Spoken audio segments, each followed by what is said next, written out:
Se você é o dono da empresa Stabilo Boss, entre em contato conosco para nos oferecer um patrocínio para os nossos vídeos. Bem, a ideia de hoje é falarmos sobre consórcios. Eu sei que quando o assunto é consórcios, existem sempre dois grandes grupos. O primeiro grupo é aquele formado pelos profissionais de consórcio. Igual em toda profissão, você tem os bons profissionais, os profissionais mais ou menos, e você também tem aqueles profissionais que são péssimos, são uma verdadeira negação para aquele determinado segmento ou para aquela determinada área de atuação. E do outro lado você tem as outras pessoas. Entre elas você tem um grupo estranho. Agora eu faço parte desse grupo, que eu estou no YouTube. Você tem um outro grupo que são dos influenciadores. E aí, dentro desse segundo grupo dos influenciadores, você também tem os influenciadores positivos. Aí eu posso criar essa categoria agora para me inserir. Os influenciadores positivos e aqueles influenciadores negativos, que também são uma negação para aqueles que produzem conteúdo de qualidade. Bem, vamos falar então sobre consórcio de uma forma mais didática, claro, mas de uma forma um pouco mais simples e sem vieses, ou seja, nós não vamos puxar a sardinha para nenhum dos lados.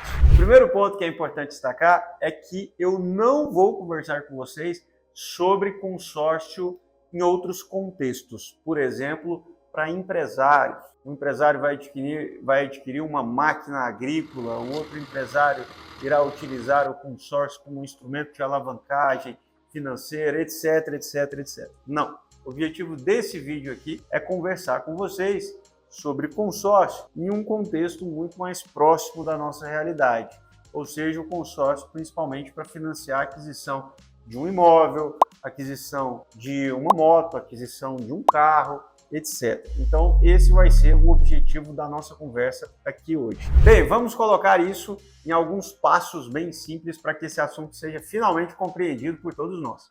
O primeiro passo para que nós cheguemos a um entendimento muito claro sobre consórcio é o seguinte: alguns dizem que consórcio não tem juros. Então, esse aqui é o primeiro passo. Eu quero que você entenda que essa informação é falsa. Consórcio tem sim juros. Vamos falar sobre o que é juros. Imagine que você tem ali um capital, você tem 10 mil reais e aí alguém, Vitor aqui, me pede emprestado os 10 mil reais. Lucas, me empresta 10 mil reais. Eu não sou idiota, mas aí eu vou lá e empresto com juros para o Vitor por um mês. Então, só, no final do primeiro mês você me devolve o dinheiro, se onde você mora, então eu tenho que devolver o dinheiro, não vou atrás de você. E aí ele pega, vai ficar lá com os meus 10 mil reais e ao final desse período ele me devolve 10 mil mais alguma coisa. Vamos supor que eu cobrei juros ali e aí ele me paga, por exemplo, 10 mil mais R$1.000 a título de juros, por exemplo. Imagine agora o seguinte: eu estou recebendo um valor adicional àquele que eu tinha, que era o meu capital principal, que era os 10 mil reais, porque eu fiquei com o meu capital preso, ou seja, eu fiquei com esses 10 mil reais indisponíveis para serem utilizados porque eu emprestei esse dinheiro ao Vitor. Então, os juros nada mais são do que a remuneração pela indisponibilidade temporária do seu capital, do seu dinheiro. Então, se você tem um volume de dinheiro e você empresta para alguém, faz alguma determinada transação financeira e você fica com esse capital indisponível a você durante um determinado período de tempo, você espera ser recompensado por isso. Então, o juro é essa recompensa pela indisponibilidade temporária do seu capital, certo? Bom, isso é juros. Quando alguém diz que o consórcio não tem juros, essa pessoa está afirmando que você não paga nada pela indisponibilidade temporária do capital, do dinheiro. Ou seja, você vai colocar o seu capital ali, esse capital seu vai ficar preso naquela transação e você não vai pagar juros, certo? Então vamos falar aqui do financiamento só para ficar bem claro esse exemplo.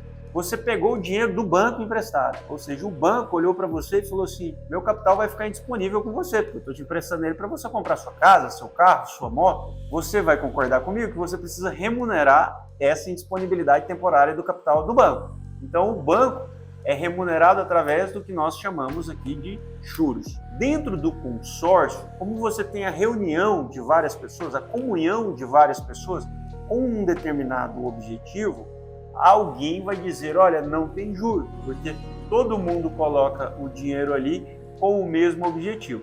Só que perceba que no caso do consórcio, você precisa de alguém para tomar conta desse grupo.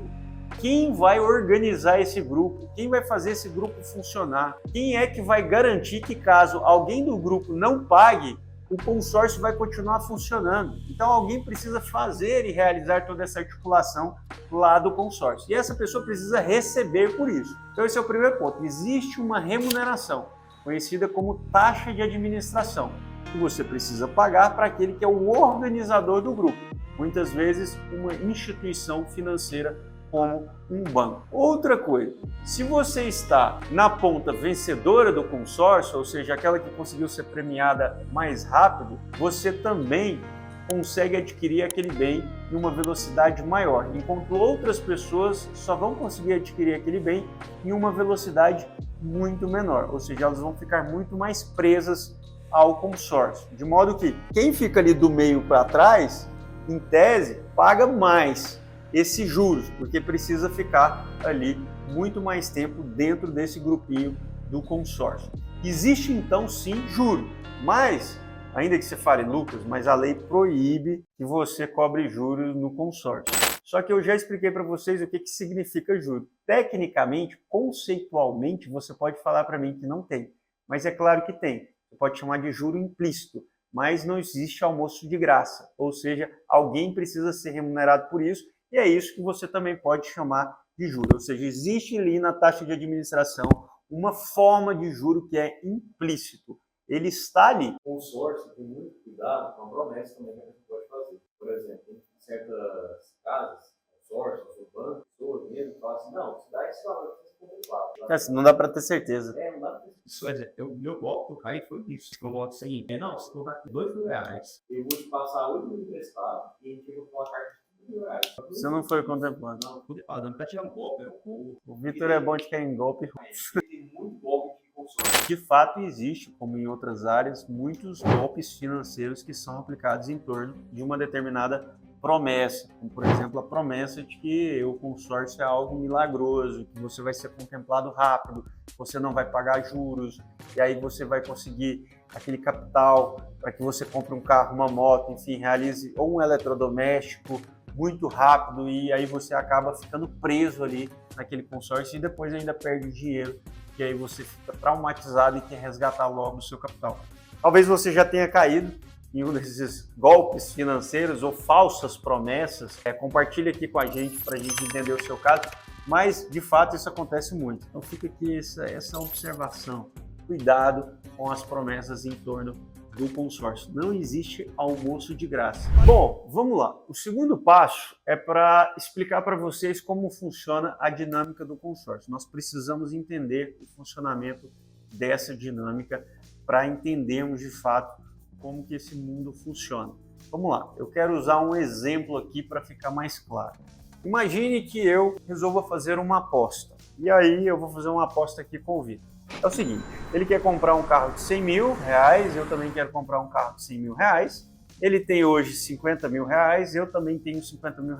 Então, nós temos alguns caminhos. Nós podemos, por exemplo, financiar. Então eu posso chegar lá no banco e falar, é o seguinte, eu quero financiar a aquisição de um carro no valor de R$100 mil. O banco me empresta esses 50 mil, eu junto com meus 50 mil, ou às vezes vou precisar dar uma entrada, então vou precisar financiar mais, mas eu pego o dinheiro emprestado do banco e aí eu vou lá e compro o carro, certo? Eu fico pagando ali o juro desse financiamento, então parcelas ao longo dos anos. Esse é um primeiro caminho. O outro caminho é você poupar, e aí você investe, e aí depois de algum tempo você vai lá já com o dinheiro e compra aquele carro à vista. Então, aqui eu apliquei os 50 mil, fui poupando mês a mês até que chegou um determinado dia em que eu tinha os 100 mil, eu fui lá e comprei aquele carro, ou um pouco mais de 100 mil. Vamos considerar aqui a inflação para fins de exemplo. E o outro caminho seria esse do consórcio. Então, pense aqui na nossa aposta. Qual é essa aposta? A gente vai jogar cara ou coroa. Se der cara, eu ganho. E se eu ganhar, o Vitor tem que pegar os 50 mil que ele já tem, transferir para mim,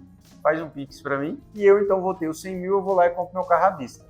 Porque aqui eu tenho os dois benefícios. Eu não pago juro, como no financiamento, e eu consigo comprar meu carro logo, porque eu não tenho na opção em que eu poupei e investi. Melhor dos mundos, não paguei juros e acessei aquele bem, ou seja, consegui comprar aquele bem sem ter que esperar. Maravilha. Só que é uma maravilha para mim, porque para o Vitor que perdeu não é uma maravilha, porque ele não tem mais os 50 mil, ou seja, os 50 mil não estão mais investidos, ele não tem mais esse recurso, e além desses 50 mil não estar investido, ele também não pode comprar o bem. Então, para mim foi ótimo, para ele foi horrível. Então, ele perdeu a aposta, foi horrível.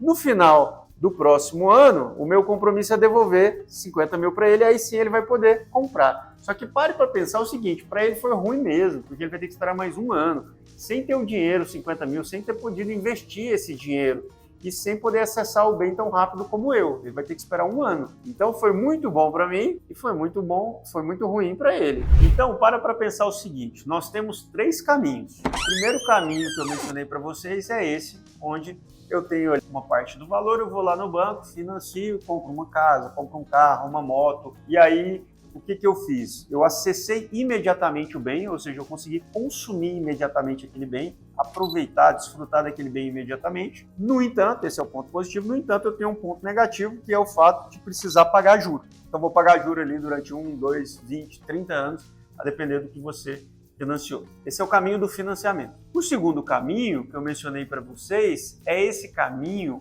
onde eu consigo acessar o bem só depois de um período de tempo, porque eu vou investir o meu dinheiro. Então, nesse caminho, eu vou poupar, vou investir e só depois eu vou consumir. No primeiro caminho que eu mencionei para vocês do financiamento, o que você faz? Você desejou, você financiou e aí você foi lá e adquiriu o bem. Nesse segundo, você poupou, investiu e aí sim você foi lá e adquiriu o bem. Qual que é o ponto negativo e positivo desse segundo caminho? O ponto positivo é que eu não paguei juros. O ponto negativo é que eu não consegui consumir, eu não consegui comprar o bem imediatamente. Eu tive que esperar. E aí você tem esse terceiro caminho, que é o caminho do consórcio, onde, em tese, você não paga juros, por isso que esse foi o primeiro passo que a gente abordou aqui, você paga, tem taxa de administração, tem fundo reserva, pode ter seguro, enfim, você tem que ter uma ideia muito precisa a respeito de todos os custos envolvidos no consórcio, porque esse é o seu juro implícito, como nós falamos lá no primeiro passo. Mas, em tese, você não tem juros, entre aspas, não tem juros, e você consegue acessar o bem mais rápido se você for o vencedor da aposta. Ou seja, se a sua carta for uma carta contemplada, se você der ali um lance e vencer esse lance. Como eu disse no meu exemplo aqui com o Vitor, não teve essa história do lance, mas você precisa estar do meio para frente, ou seja, você precisa ser um dos vencedores dessa aposta. Se você for o vencedor da aposta, aí sim você conseguiu ir por esse terceiro caminho, onde, se você fez as contas, você terá um juro menor do que o financiamento, em alguns casos, em outros não, e você conseguiu acessar o bem mais rápido. Ficou claro? Esse é o ponto principal para a gente entender a dinâmica do consórcio. Bom, qual que foi a ideia do vídeo? Foi mostrar para vocês, explicar para vocês como funciona a dinâmica do consórcio. É claro que existem diversos outros componentes. Você precisa examinar caso a caso. Todas as taxas, todos os custos, você precisa analisar a confiabilidade da instituição organizadora e promotora do consórcio, você precisa fazer as contas para que você verifique se de fato vale a pena ou não. De forma geral, eu posso afirmar a vocês que se você não olhar com muito cuidado, você tem uma alta probabilidade de entrar em um mau negócio. Porque quando você olha para a maioria dos casos, você chega à conclusão de que as pessoas não se organizam financeiramente o suficiente ou não fazem as contas necessárias para que elas consigam verificar se o consórcio vale ou não a pena. Se você não for uma pessoa muito cuidadosa, se você não tiver todas as informações na sua mão, você pode sim tomar uma péssima decisão. Você pode acabar gastando muito mais dinheiro do que no financiamento, ou você pode ter que esperar muito mais do que você imaginou. Então, faça suas contas, pense direito, de preferência tenha alguém de confiança e com muito conhecimento técnico ao seu lado. Tome muito cuidado, porque tem muitas pegadinhas. Às vezes você não vai fazer todas as perguntas que você deveria fazer para acessar todas as informações que você deveria ter. Então tome muito cuidado. E aqui o grande objetivo do vídeo foi explicar um pouco de uma forma bem clara sobre a dinâmica do consórcio, para você entender como que funciona. Você tem ali uma comunhão de recursos através de um grupo, de uma instituição organizando esse grupo. Então tem riscos envolvidos, existem taxas e custos também envolvidos, e se você ficar do meio para trás, você pode sair como o Vitor, ou seja, fazendo um péssimo negócio. Eu vejo vocês no nosso próximo vídeo. Se ajudou você, deixe aqui seu comentário, curta esse vídeo, porque assim esse conteúdo pode chegar para mais pessoas. Eu fico por aqui, um grande abraço.